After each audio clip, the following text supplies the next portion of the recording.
Hello, my name is Ana Garcia, and I'm going to be talking to you today about what I consider to be one of UNM's most important grand challenges, and that is the one that has to do with homelessness. It's not one from this year, it's one that's from a little bit back, 2022, and I think that it is definitely, and you can see it in our everyday lives, relevant to us here at UNM and in Albuquerque and the greater Albuquerque area.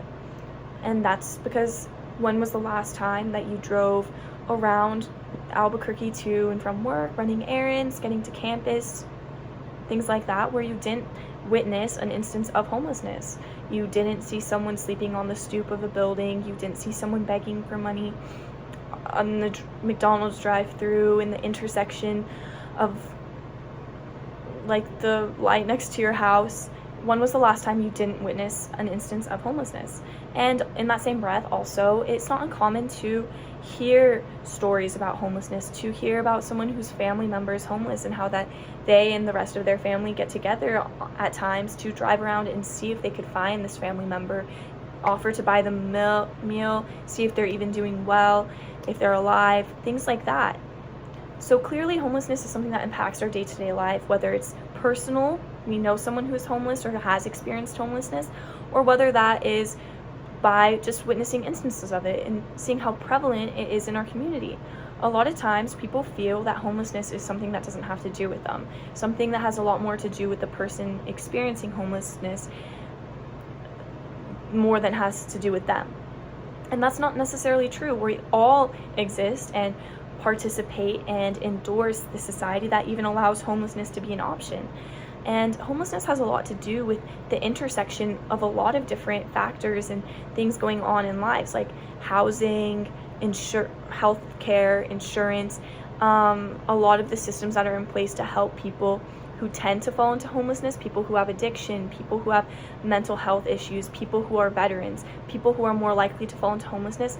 There is also just a lack of systems in place and structures and institutions there to help those people before they even reach the point of homelessness.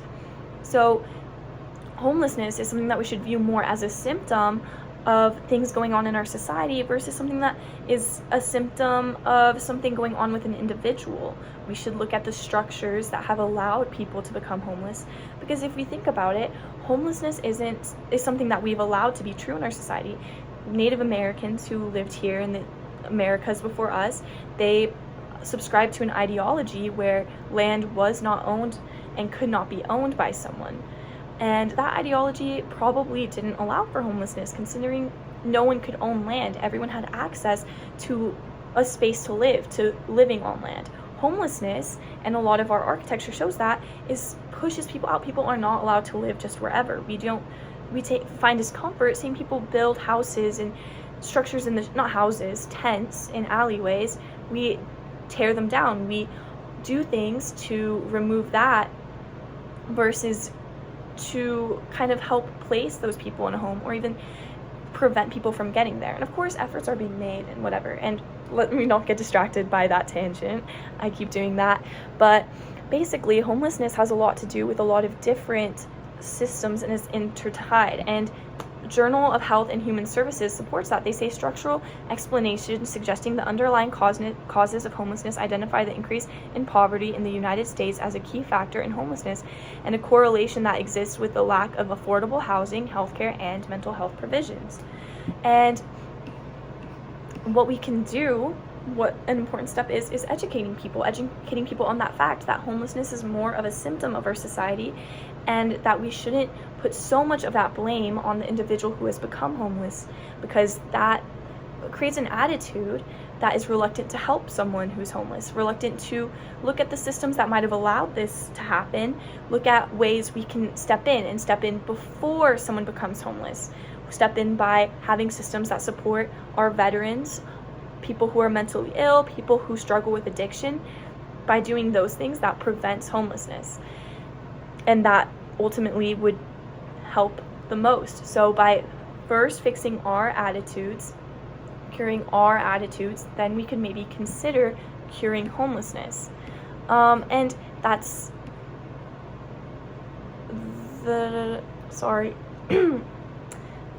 That's why it's important to make efforts to destigmatize homelessness and look at our part in it as a society, so that we can start looking for solutions together, be willing to put the money in, because homelessness and the issue of homelessness requires a multifaceted, multi-faced approach. It involves the government, it involves nonprofits, and it involves us as a community stepping in and supporting members of our community who are unable to afford things. And part of that starts by fixing our attitudes about what causes homelessness, what homelessness means, and honestly, how far away homelessness is from us, and stop removing ourselves from the world that homelessness is able to exist in, because clearly we exist alongside it, and it's something that is possible, and it is able to happen to us, it's able to happen to others, and it's an issue that we should consider irrelevant, because us so far considering it irrelevant is part of what has allowed homelessness to